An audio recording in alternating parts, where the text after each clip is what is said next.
You got the call. Welcome to the big leagues.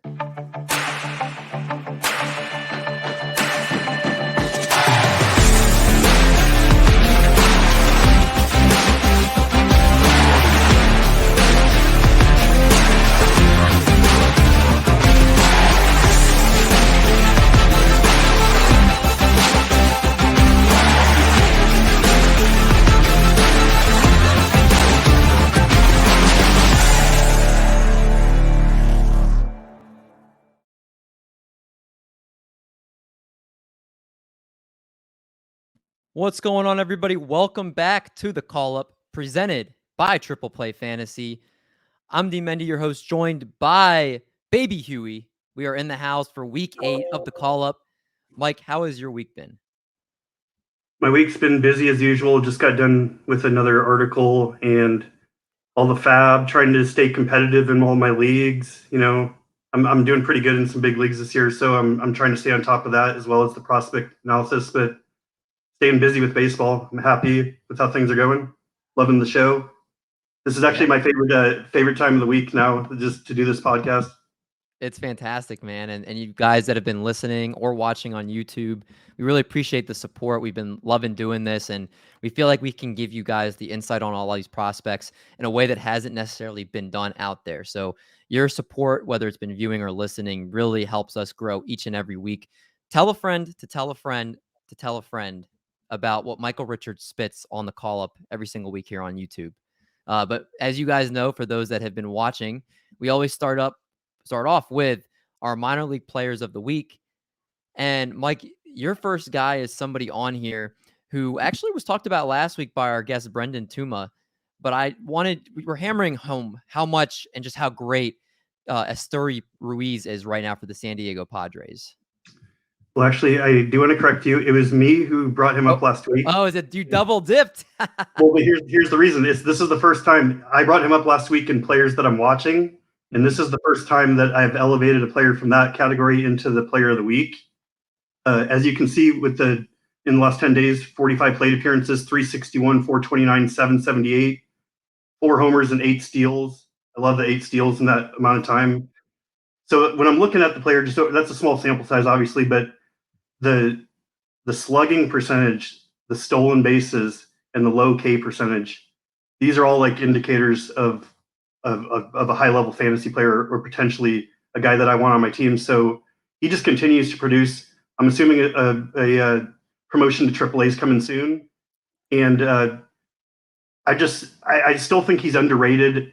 It's because he's 23, and he's not one of these 20-year-olds that we've known about for a couple of years that's just blazing through this everything. So I think you should get him in all your leagues if you can. He's probably available still. I've seen his roster percentage grow over the last week, but he's still like a really nice target, I think, in trades, and he's probably available in shallow leagues. And I'm not saying he's a guy that's going to become a big power hitter down the road, but he's already got a good hit tool. He's got double plus speed, and that alone has fantasy value. If he chips in 12 to 15, even maybe 20 home runs in his prime, you're looking at a well-rounded player capable of playing multiple positions as well. Yeah, and the Padres, I would think, I'm just thinking at the top of my head, they can move Jake Cronenworth, around the diamond. He plays multiple positions. But there's not somebody at the top of my mind, unless I'm forgetting somebody that I feel like is blocking him as he keeps elevating. Is there somebody that I'm just forgetting, Mike, that would be a potential roadblock for him for the Padres? Well, immediately that comes to mind is C.J. Abrams, because But he can play shortstop, though, right? Yeah, and that's what I was going to say. Is these guys are both able to move around the diamond to different positions: shortstop, second base, outfield. So it's like they can both be in the lineup.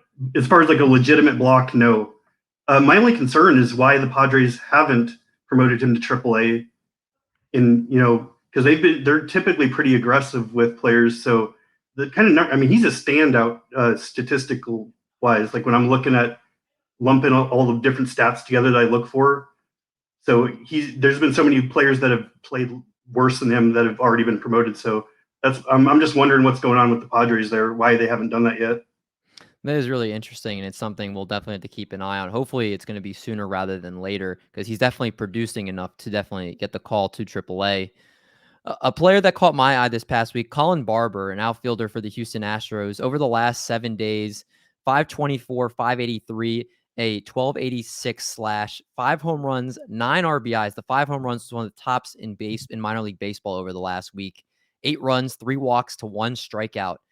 The thing that did make me kind of pull a little bit is he had 5 of his 6 home runs this season come in the past week. Still hitting above 300, still got a over 400 on base percentage, slugging near 1,000. So those numbers are good. He does have 4 stolen bases on the year too. So there's that side of him that's very appealing. Just looking kind of a little bit more into his profile, he's a lefty, definitely has some power, obviously, as one of his tools there. He puts the ball in the air a lot, but one of the things that they were kind of talking about in his development was he's just a little bit too much pull conscious. And if you look in his profile, he had a 51% pull percentage in 2019. And then in this year, 2022, his first full season again since then, 42.4%, a little bit above league average there as well. So that's going to be something he might have to work on, is being able to hit the ball to all fields just a little bit better. But this is somebody, again, you see the speed with the 4 stolen bases potentially. I think he's somebody that could be a potential 5 category contributor. He's got to make sure that he has a little bit better arm strength to fill all 3 outfield positions. So I don't know if necessarily you can move him all over the outfield. But he's a guy right now that, I don't think people talk about too much. But, he's somebody that obviously, if he ever gets the call to the Astros lineup anytime soon, they have a great team around him, so he'd be able to produce. And somebody I think that is somebody you should keep just on the radar a little bit here, because he's definitely been really hot. Yeah, and I'll throw in also, he does have an above average hit tool with plus speed. So development of power I would kind of view that as the missing link in his profile. So, and one other thing, he did play in high A last year, but he had a 123 WRC plus. So the success he's having in high A this year is not surprising to me. But I'd like to see how it translates once he gets up to Double A this year. That's right. And just also looking just sometimes strikeout percentages just to see how much they are adapting. A 24.4% K rate in 2019 and only a 17.4% K rate so far this season. That with a 12.8% walk rate. So he has shown a good eye at the plate, which is something that you need to see, I think, from minor league hitters to feel like they're comfortable going to the next level. So he's doing a lot of great things right now in single A. To the pitching side of things, though, Kai Bush of the Los Angeles Angels and their organization, somebody that's kind of caught your eye as a player of the week for you from the pitching side, Mike. Yeah, this would have been another week to use Grayson Rodriguez before he got injured, because he was pretty much untouchable in his last 2 starts before he got hurt. But Kai Bush is a player that caught my eye because he's a 6'6", 240-pound lefty. He was an early second-round pick in 2021. The Angels famously used all their draft picks on pitchers, so he was one of their early picks. He's got a plus fastball and a plus slider, which you love to see. So we're talking about a big lefty with 2+ pitches. He's already in Double A with minimal minor league experience. He does have a curveball as his 3rd pitch. Command is kind of the weakest link in his profile, at least. So there was some sort of reliever concerns coming into the year, but he has a 2.33 walks per 9, which is really good. He's been starting for the team. And I should mention the Angels have shown that they're willing to promote their pitchers quickly that they think are ready. They brought up Reed Detmers at age 21 last year. Chase Silseth came up from Double A earlier this year. So if they think Kai Bush is ready for the move, he's going to come up. And I'm not saying that means he's going to have a bunch of fantasy value this season, but he's not far away from being a big lefty with 2+ pitches in the major leagues. And he's not talked about a ton. So I think he's someone you should put on your radar for sure. I mean, the left-handed pitchers are always somebody I think that you definitely pay a little bit more attention to. And a team like the Angels organization that I believe it was the past draft where they took just all pitchers, if I'm not mistaken. I mean, they need the pitching, and especially they've lost 12 games in a row. Joe Madden was just fired today. They need guys that are going to come in there and make a difference. So would you say, I know, Michael, this is your favorite question that I ask you. Do you see him debuting for the Angels at any point this season? Normally I would say no, but they literally brought up Chase Silseth from the same level a few weeks ago. So I still think it's under 50% because he'd be jumping up from Double A, and he's got minimal experience. But they just did it with a pitcher, so it's possible. I can't really give you like a definitive answer on that one. No, I know. I always like going to you for those questions just because I know you get uncomfortable with that. Yeah. Cade Cavalli, a name that I think even if you're not deep into prospects, many people know. Starting pitcher in the Washington Nationals organization. His last start versus Buffalo, 7 innings pitched, 5 hits, 1 earned run, 2 walks, and 10 strikeouts. He's number 1 pitching prospect for the Nationals right now in AAA. If I'm not mistaken, I remember him getting hit around a good amount when he was in spring training. So not somebody that was obviously made the roster out of camp.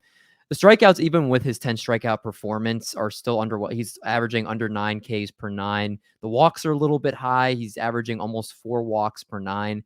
And that coincides with his last couple seasons, high 4s, low 5s in 2021 as well. Home runs per 9 is good as he's keeping the ball in the yard.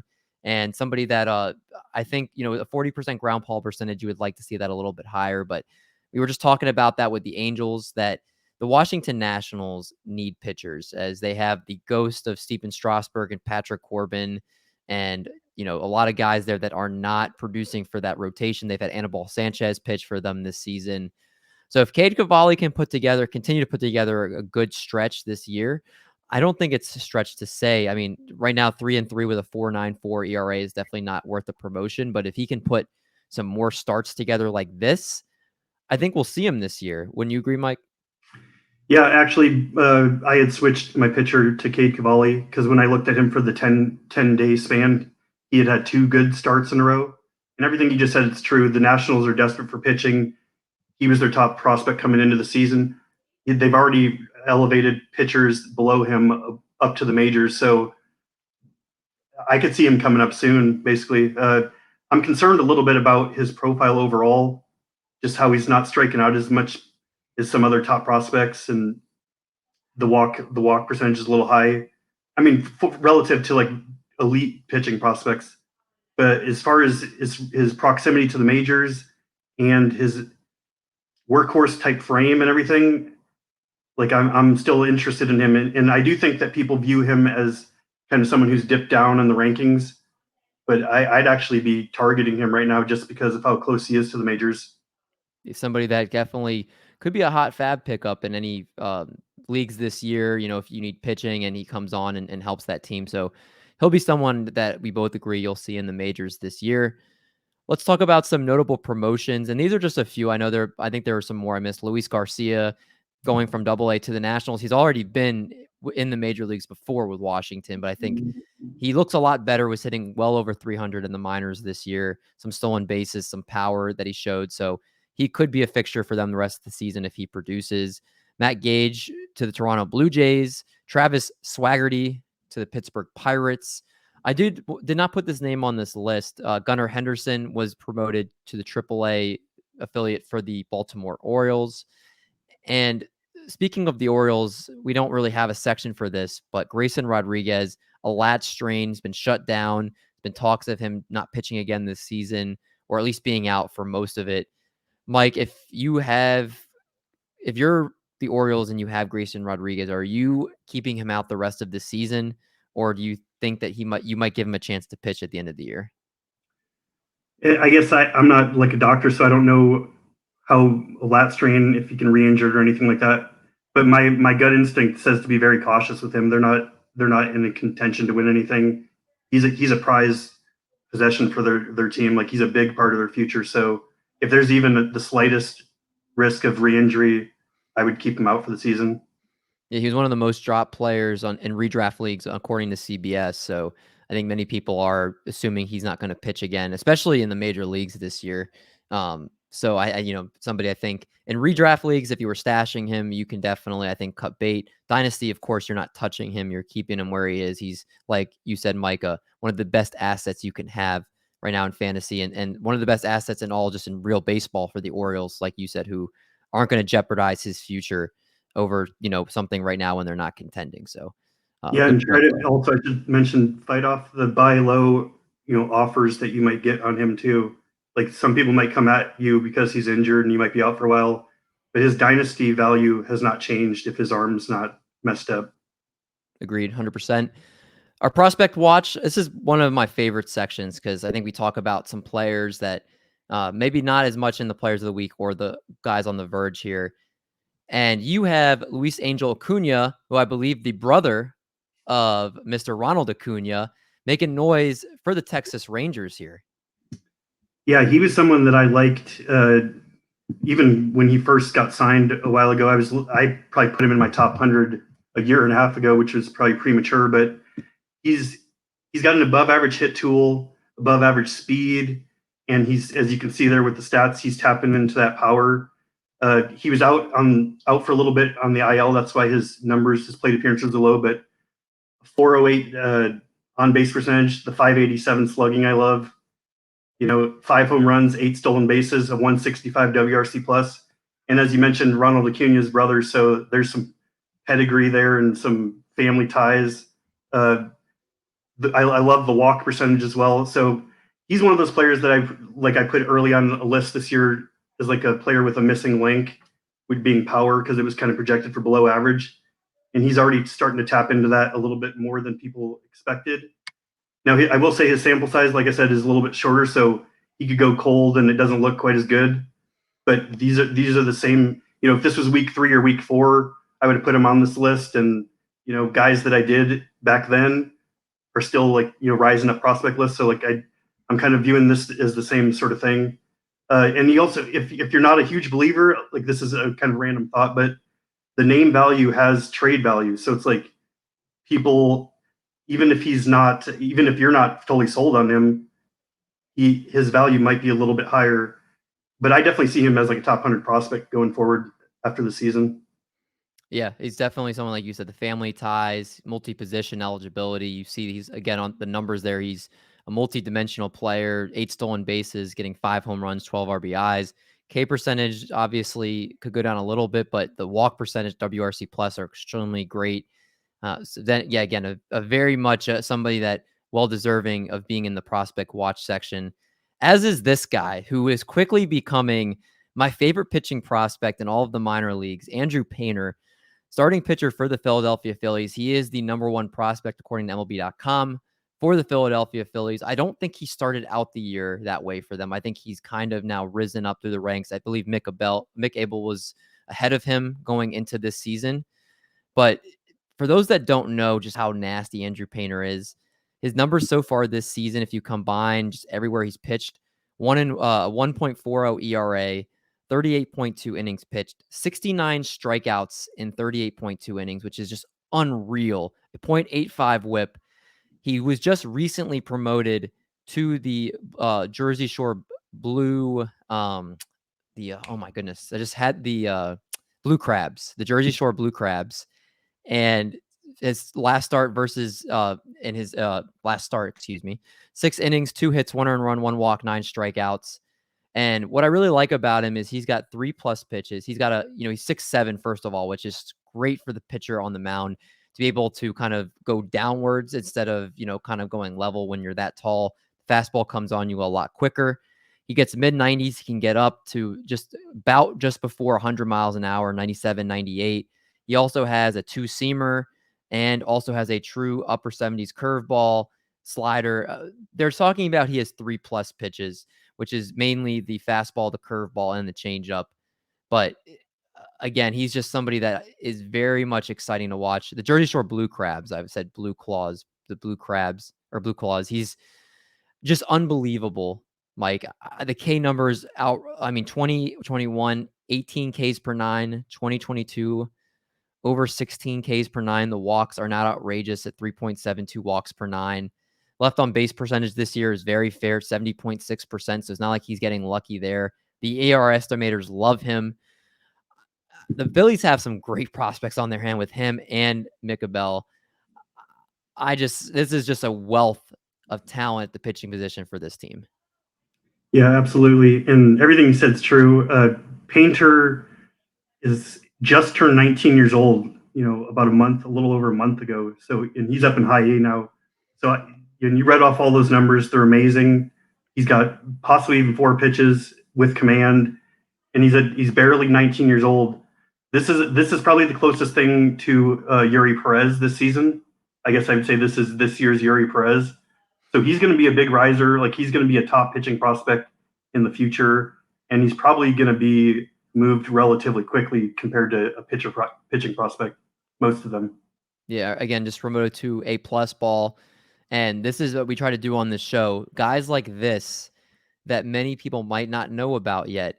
This is somebody that you can try to get now before in another year from now where he's in the top 50 of every prospect list. And it's going to be too late because, again, everybody kind of knows he's the Mackenzie Gores or, the Hunter Greenes or like names that once everybody starts becoming acclimated to, that it's a lot harder to get them. This is kind of when you can maybe, for people that aren't as up to date with their prospects, you can get an arm like this, maybe a little bit cheaper. But yes, Andrew Painter. And also what I really like is his delivery is very easy. It's so smooth. It just looks like you're looking for something that's, different about it, but he's just so smooth to the mound. It's something very repeatable, which is something I like as well. The Who's Next, our last segment here, just some guys we think could be on the verge of the call up. Shane Baz is definitely a great name for this list. He's on a rehab assignment right now and should be up with the Rays very soon. Yeah, I think I've gotten a little smarter about this section because I'm actually looking at guys that have legitimate chances of being called up soon. And he had his best start last a couple days ago, 4.1 innings with 10 Ks. And last year, you can see the numbers there. That's all his numbers combined in the three different levels. He was a 21-year-old when he did that. So that's upper levels and the majors. He only had 13 innings in the major leagues last year. So it feels like he got more time than that. But this is a guy who does everything you look for in a pitching prospect. When I did my daily prospect updates last year, he just kept showing up. 6 innings, no runs, 9 strikeouts, no walks, like just over and over and over. Like, so I expect him to be good immediately, just like he was in his innings last year in the majors. The only concern is just how much the team unleashes him. I'm not expecting this to be like his prime necessarily, and he is coming off injury, so they'll kind of give him 4 innings, 5 innings, maybe 6. But overall, great ratios, great strikeouts. Just he basically does everything I look for in a pitching prospect. I'm really high on this guy, and if he's somehow available in your leagues right now, you should go pick him up immediately in every league.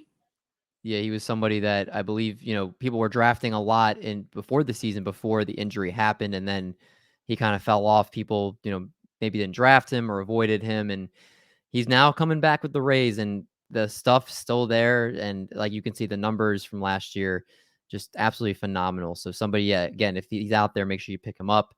And somebody that I've been seeing people beginning to stash in redraft leagues, obviously in Dynasty, he's already on people's teams, and that's Riley Greene, outfielder for the Detroit Tigers. Somebody who was going to make the team most likely out of spring training if he didn't break his foot. And in 8 games so far this season, again, he just recently came back, so his season long stats are not necessarily long here, but a 258 average, 361, 387 slash, 1 home run, 5 RBIs, 5 walks, 6 strikeouts, and 4 stolen bases. I believe he probably is going to be in most of June down in the minor leagues, but I would not be shocked to see him with the Tigers maybe late June, early July. I think that Tigers obviously need the help. They sent down Akil Baddoo.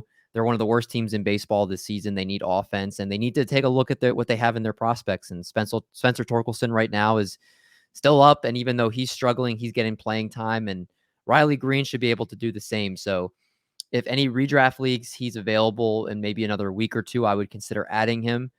And he has a lot of talent. As you can see, he's a multi-dimensional player and somebody that's going to give you stolen bases. He'll give you, maybe, correct me if I'm wrong, Mike, maybe somewhere in the neighborhood of like 20 home runs or so, and just a league average batting average. So I think he's somebody that is going to be a centerpiece of the Tigers for years to come, and somebody that, again, in redraft, you should consider looking at within the next few weeks here. Absolutely agree. I believe he was the guy I mentioned in the spot last week, and like you said, he was supposed to be with the team out of spring training. He would have made the team with Torkelson. I truly believe that, and I just think they're just waiting for him to be ready to where there's no concerns. He gets enough at bats. Like you said, it could be early July or something, but it could also be in a week and a half. I'm most encouraged actually with the stolen bases, just from a perspective of health. Like sometimes that's not something that they do immediately. And I mean, it's debatable, but you could argue stolen bases is his weakest tool as well. So I mean, this is a guy I expect to turn into like a Bryce Harper type of bat down the road, where he's hitting 35 bombs with 15 home runs or something. But early in his career, I see 20 seasons. So yeah, definitely pick him up if he's out there in redraft leagues and dynasty. I see him being like almost like a cornerstone type guy down the road. For sure. Riley Greene and Shane Baz, the players we want you to look at for who's next for the call up in this week's week 8 of the call up here on the Triple Play Fantasy YouTube channel and on the podcast. If you guys are enjoying these shows, we are now finishing 2 months of the call up. It's been an absolute blast doing these each week. Please make sure you support by liking and subscribing. Leave a comment below if you're watching on YouTube. Let us know just how awesome it is, the research that Michael puts in every week. Make sure you leave a comment about that below. If you guys are on the podcast, we appreciate you there. Make sure you're subscribed there. Episode comes out every single week for the call up there, so you won't miss an episode if you're subscribed. But on that note, Mike, another great show, man. Appreciate you and appreciate all the hard work. And I'm D Mendy, and we'll catch you guys for the call up week 9.